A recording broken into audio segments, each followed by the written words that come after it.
നാമജപ ഘോഷയാത്ര നടക്കുകയാണ്. നൂറുകണക്കിന് ആളുകളാണ് കഴിഞ്ഞ ദിവസം ബംഗ്ലാദേശ് കോടതിക്ക് മുമ്പിൽ ഒത്തുചേർന്നത്.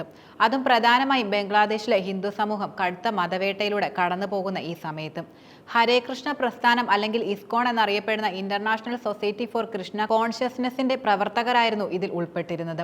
അവർ പ്രധാനമായും ഒരു ആവശ്യമാണ് ഉന്നയിച്ചത്. രാജ്യദ്രോഹ കുറ്റത്തിന് അറസ്റ്റിലായ തങ്ങളുടെ നേതാവ് ചിന്മോയ് കൃഷ്ണദാസിനെ മോചനമെന്നാണ് അവർ ഉയർത്തിയ ആവശ്യം. എന്നാൽ ഇവരുടെ പ്രതീക്ഷയ്ക്ക് വിപരീതമായ കാര്യങ്ങളാണ് ബംഗ്ലാദേശ് ഭരണകൂടത്തിൽ നിന്നും ഉണ്ടാവുന്നത്. ഷെയ്ഖ് ഹസീനയ്ക്ക് ശേഷം അധികാരത്തിലേറിയ യൂനൂസ് സർക്കാർ ഇസ്കോണിനെ നിരോധിക്കാനുള്ള നടപടിയുമായി മുന്നോട്ട് പോവുകയാണിപ്പോൾ. ഹരേ കൃഷ്ണ പ്രസ്ഥാനക്കാരെ നിരോധിക്കണമെന്ന് ആവശ്യപ്പെട്ട് ഒരു ഹർജി കോടതിയിൽ എത്തിയിട്ടുമുണ്ട്. എന്നാൽ ഇതുമായി ബന്ധപ്പെട്ട് സർക്കാർ കോടതിയെ അറിയിച്ചത് ഇസ്കോൺ ഒരു മതമൗലികവാദ സംഘടനയാണെന്നും ഇതിനെ നിരോധിക്കണമെന്നുമാണ്. ഇതോടെ ബംഗ്ലാദേശിലെ ഹിന്ദു സമൂഹത്തിൽ രോഷവും പ്രതിഷേധവും വലിയ തോതിൽ വ്യാപിക്കുകയാണ്. ബംഗ്ലാദേശിൽ ഹിന്ദു, ക്രിസ്ത്യൻ, സിഖ് ന്യൂനപക്ഷ സമൂഹം നേരിടുന്നത് പ്രധാനമായും ഷെയ്ഖ് ഹസീന സർക്കാർ വീണതോടെ ബംഗ്ലാദേശിൽ സമാനതകളില്ലാത്ത പീഡനമാണ്. നിരവധി ക്ഷേത്രങ്ങളും മറ്റും അഗ്നിക്കിരയാക്കി. ന്യൂനപക്ഷങ്ങളുടെ ഭവനങ്ങളും കടകളും കൊള്ളയടിക്കുകയും ചെയ്തു. ഹസീനയ്ക്ക് ശേഷം അധികാരത്തിലേറിയ ഡോക്ടർ മുഹമ്മദ് യൂനൂസിന്റെ നേതൃത്വത്തിലെ ഇടക്കാല സർക്കാർ ഈ അതിക്രമങ്ങളൊക്കെയും കയ്യും കെട്ടി നോക്കി നിൽക്കുകയാണ് യഥാർത്ഥത്തിൽ ചെയ്യുന്നത്. നിരവധി പേർക്ക് അവരുടെ ജീവൻ നഷ്ടമായി. ഹിന്ദു സമൂഹത്തിനെതിരെ ബംഗ്ലാദേശിൽ ഉയരുന്ന അതിക്രമങ്ങൾക്കെതിരെ പ്രതികരിക്കുന്ന മതനേതാവും ഇസ്കോൺ നേതാവും കൂടിയാണ് ചിറ്റോഗോങ്ങിലെ ചിന്മയ് കൃഷ്ണദാസ്. കഴിഞ്ഞ മാസമാണ് അദ്ദേഹം അറസ്റ്റിലായത്. കൃഷ്ണദാസിനെ മോചിപ്പിക്കണമെന്ന ഇന്ത്യ ആവശ്യപ്പെടുമ്പോൾ ഇന്ത്യയിൽ അഭയം തേടിയ ഷെയ്ഖ് ഹസീനെ വിട്ടുതരണമെന്ന രീതിയിലാണ് ബംഗ്ലാദേശ് നടത്തുന്ന പ്രതികരണം. ഇതോടെ ഇന്ത്യ ബംഗ്ലാദേശ് ഉഭയകക്ഷി ബന്ധങ്ങളിൽ വിള്ളൽ വീഴുന്ന അവസ്ഥ കൂടിയാണ് വന്നിരിക്കുന്നതെന്ന് പറയാം. നോബൽ സമ്മാനം നേടിയ സാമ്പത്തിക ശാസ്ത്രജ്ഞനായ ഡോക്ടർ മുഹമ്മദ് യൂനൂസ് ഇടക്കാല സർക്കാരിനെ നയിക്കാനെത്തിയപ്പോൾ ബംഗ്ലാദേശിൽ ന്യൂനപക്ഷങ്ങൾക്ക് പ്രതീക്ഷകൾ ഏറെ നിലനിന്നിരുന്നു.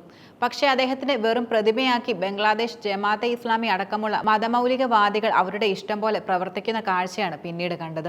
മറ്റ് സമുദായക്കാരെല്ലാം ആട്ടി ഓടിച്ച ശേഷം ബംഗ്ലാദേശിനെ പൂർണ്ണമായും ഒരു ഇസ്ലാമിക രാജ്യമാക്കുക എന്നതാണ് അവരുടെ പ്രധാന ലക്ഷ്യം.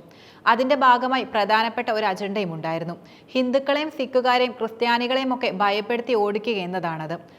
ഇവരുടെ ഈ ശ്രമത്തിലെ ഒരു പ്രതിസന്ധിയായിരുന്നു യഥാർത്ഥത്തിൽ ചിന്മോയ് കൃഷ്ണദാസ്.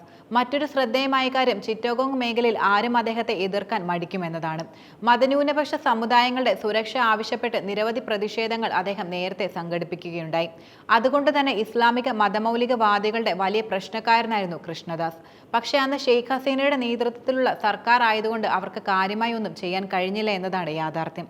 യഥാർത്ഥത്തിൽ നടന്നത് ഷെയ്ഖ് ഹസീന അധികാരത്തിൽ നിന്ന് മാറാൻ കാത്തിരിക്കുകയായിരുന്നു ഇവർ ഈ നേതാവിന് പണി കൊടുക്കാൻ.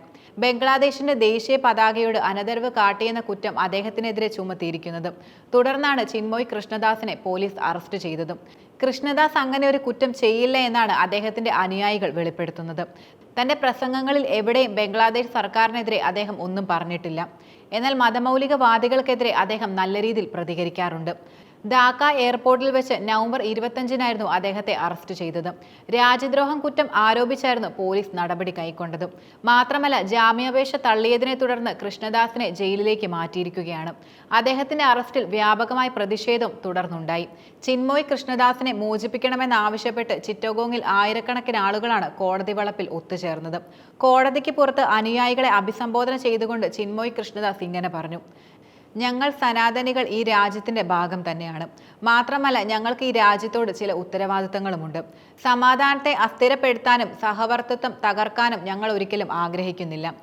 ആവശ്യങ്ങൾ അംഗീകരിക്കുന്നവരെ പ്രതിഷേധം തുടരുക തന്നെ ചെയ്യും. വികാരങ്ങൾ നിയന്ത്രിച്ച് സമാധാനപരമായ പ്രതിഷേധം നടത്തുകയും ചെയ്യും. എന്നാൽ അദ്ദേഹത്തിന്റെ ജാമ്യാപേക്ഷ കോടതി തള്ളുകയായിരുന്നു. തുടർന്ന് കാര്യങ്ങൾ കൂടുതൽ കൈവിട്ടുപോയി.